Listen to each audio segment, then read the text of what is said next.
lost to BK Kid, so holding together. A lot of people there at the top. Still early, though, because with the new format, instead of the crowns, it's all about those victories. So just everybody with one win sitting there at 1. Are negative wins live today?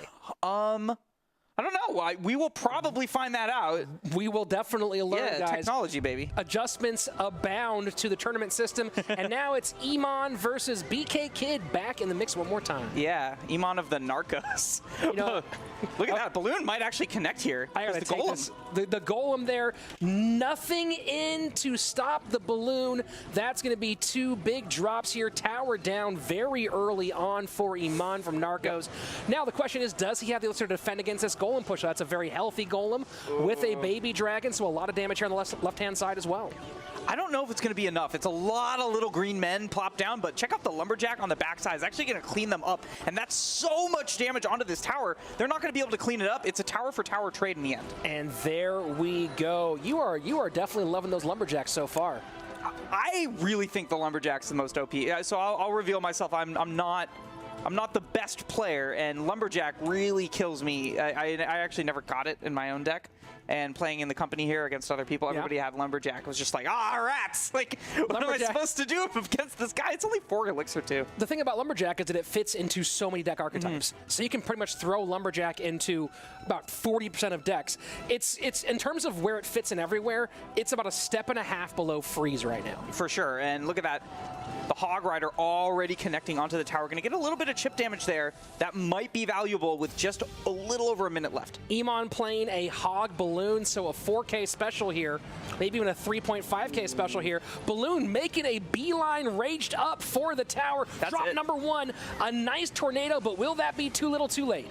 The balloon, the Rage Balloon punish on that Golem. Like every time he committed with the Golem, BK Kid, Eman was just ready to be like, all right, you're going to drop all of your elixir into this push. My push is more devastating and faster, was able to punish super hard, and that's why you saw a decisive victory there. I know for you guys at home, Golem is 8 elixir, so maybe let's wait until DE time before you start just dropping heavy Golems way in the back behind your tower, especially against a Balloon deck. Yeah, typically with a Golem deck, you will see people try to, as I say, scale into the late game. Just wait until that double elixir time. That way you can be a lot more efficient, but there's your freeze. Oh.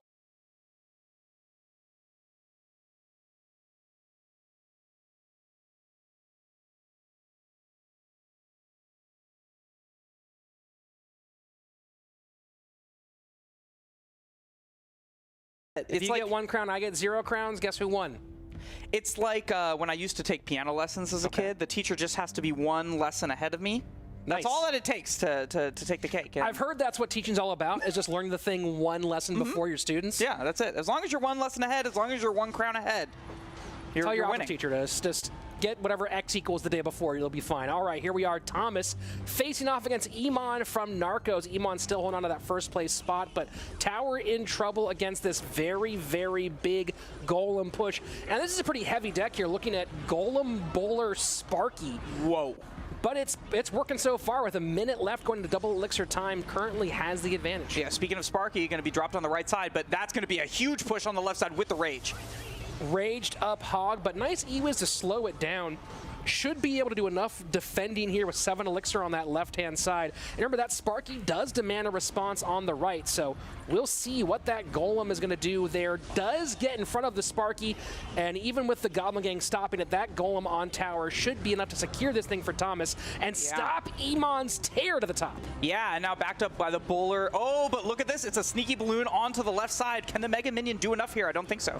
The Raged Up Balloon does get 1 shot. Will it get a second? The E-Wiz drops just in time to stop it, so a nice attempt at stealing this one, but it does look like, unless something crazy happens, Eman will take the loss here against Thomas. Yeah, Thomas is just way too far behind in tempo, unfortunately. Is going to throw down the Hog Rider, is going to get the crown back, but with 5 seconds left, it's just the health trade here is just such in favor of Thomas. We will maybe go, oh no, Golem's going to take it. That's going to be it. Nice win for Thomas here. Eman takes the loss, does not extend the lead. Action fast and furious, and the deck's a little shocking so far here in the first few games. You'll have to tell me about them, but this is Super League Clash Nights. Remember, this is not CRL. This is not the most competitive. This is where you actually get to see a lot more deck variety, because this is where the people get to play. It doesn't matter what your level is. If you think you've got a deck that can bring it on, take on the best, show it off. I went to a Clash Night event during CRL last season.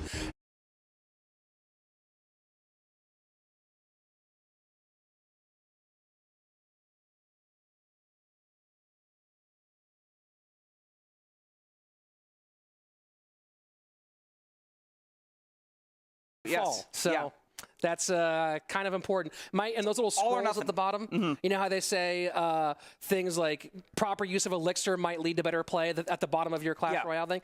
Towers have to hit 0 to fall should be added to that probably. This is true, and you can't take down towers though if you're not properly using your elixir and you sit at 0 elixir. That can be That's a big problem. Guys, back to the action.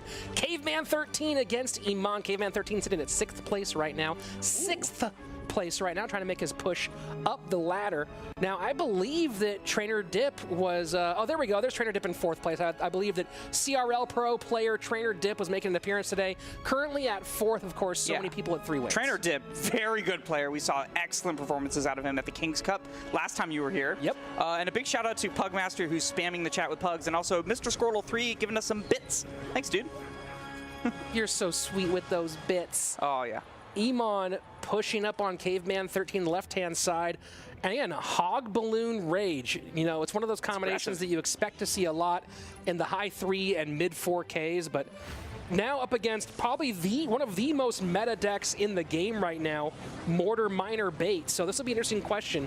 Can this mid-tier deck that Eman's running stand up to what people might call one of the, if not the most dominant deck in the game right now? Yeah, well, the thing about meta decks is, sure, you can put yourself in the best position to win by using one of these meta decks, one of these dominant decks, but you really have to know how to play it. There's nothing that skill doesn't trump. So we'll see if you can use this deck but right now they're pretty tied and we're going into overtime.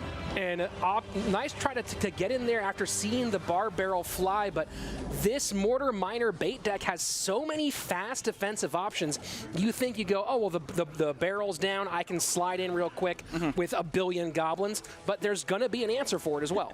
Yeah, try to slide into those DMs with a million goblins, but the goblins get cleaned up. But wait, it looks like we might get a little bit. Can the Mortar do any damage here, or is it taken down immediately? Well, the Mortar in this case, and that's going to be a little nasty rage up there, and it looks like Caveman 13 is feeling like this is probably over. The Mortar is not typically your primary damage dealer, especially against a Hog Balloon deck like this, because you have to use that Miner to both pull the Hog and the Balloon.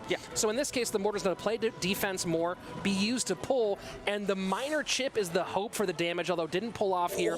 Looks like a nice win here from Eman, although no big spell, so that is definitely a slight challenge here. Eman has to either cycle 2 zaps or get to that tower one more time. Oh, nice defense onto the Hog. Does pull him with the Mortar, but with 32 damage left, all it's going to take is one more zap. We are in overtime. Surely this is going to be it.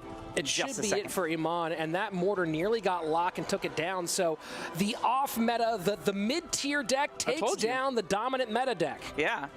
And hopefully we'll see some low-tier gods tonight showing us some stranger decks, but for now, I'll be happy with the mid-tier. I love a good underdog story. It's one of those things where when I see a deck like Hog Balloon, because right now I'm trying to push for 5K. I hit 4.9 today. I'm trying to push for 5K, and when I see a deck like that at that range, I'm pulling my hair out like, why is this deck here right now? Mika says, deep inside my heart is going bork bork.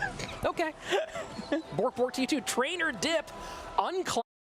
Is this deck here right now? Mika says, deep inside my heart is going bork bork. Okay. Bork bork to you too. Trainer Dip. Win there, so it looks like it is. Their losses do not count here.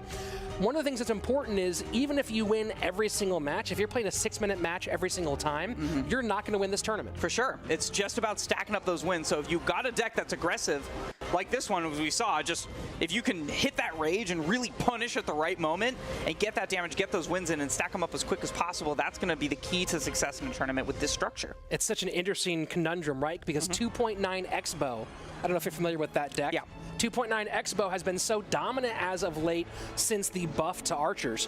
It's been really huge, especially dominant in those global tournaments. And here we go, sneaking inside Eman, and a nice tornado to pull off. 0 drop damage from the balloon, and that's just a little explosion, but that explosion is peanuts compared to what the balloon does when it starts whacking away at the towers. So we are tied 1 tower for none, but Trainer dips huge tempo advantage here. We can already see halfway down on the King Tower, and now has a golem connecting. And trying to sneak through. I was wondering about those spear goblins on the left-hand side, and it was Eman trying to steal the tower, but even if you stole it, you had to know that golem was coming down that right-hand lane. Yeah. So that was maybe a bit of an overcommittal to that left-hand lane there. It's a little desperate, you know, when you're going up against somebody like Trainer Dips. Yep. The heart starts pounding, and you're like, I gotta figure out something, and then you panic and you overcommit in one area, and you're not covering the basics. You're not remembering the fundamentals. And the fundamentals start with 3 letters: F-U-N, fun. And that's what we're all about here at Super League. This guy gets it. Guys, you can type cringe all you want. I'm gonna keep doing it. I'm a dad. I can do dad jokes now. Hakashi. Snuck the win there. The baby dragon, there you go. Taking a look at the baby dragon mega minion as the air defense. And, you know, even without the ice wizard, the NATO tombstone combination still such a fantastic defensive pair. And you have that not only to play defense to pull over to the tombstone, but then also to group things together for that baby dragon as well. Yeah, I've tried to more rag on how terrible I am at this game. I've tried doing AoE decks where I ran, you know, Tornado and Bowler and Baby Dragon and like Wizard and stuff, and it never really worked out for me. I need a coach. I need Jeff. Sweet J. I'll help you out, man. Play Tornado, to pull things together, and then hit him with other stuff. No, we're gonna be the strongest Brawl Stars duo in the game. And here we go, Trainer Dip changing up the deck here, going to the air with lava. So, wondering, are we seeing a lava loon here? It'd be an interesting choice to have. What we're seeing is the tower going down, Rich. Huge big change, tower down. Hog right on the left-hand side. Eman playing the Hog Barrel, probably, we're guessing, because I'm seeing other bait cards as well. Well, there's one barrel.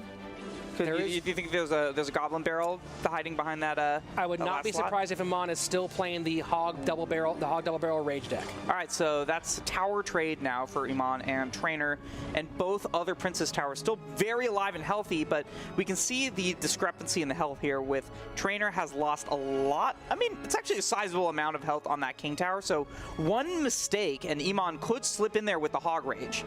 It's a distinctive possibility, although one thing Trainer Dip's doing very, very well is making sure that he can get back to that. And there we go. So it's a Hog Balloon Rage deck here from Eman. And Eman tries to take a little advantage there, take out the Tombstone and sneak in. And this is the hard part now, because he has to make choices on that Tombstone down at 451. What does he use the Tombstone to defend against? Yeah, I also want to read it in chat. Coach Try says, wow, that was cool. What was just put on the screen, I like that a lot. Show the top player's deck for people who want to copy it. That is what we do.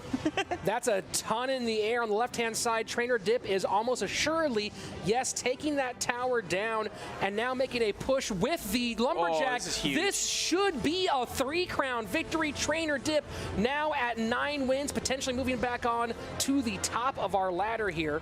Was that his 9th or 10th when the leaderboard looked a little confusing? How do you even get that many units onto the board so quickly? It's just like, it's suddenly out of nowhere. It's this overwhelming swarm in a 3-crown victory. Well, Michael, let me tell you something. If you don't kill a unit, it stays on the game, stays on the board.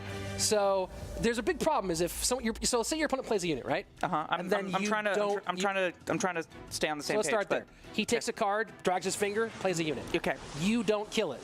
Then he does it again and again and again. You don't kill those. Got it. That's a big problem. Okay. Yeah. That's an oopsie. Hard stuff.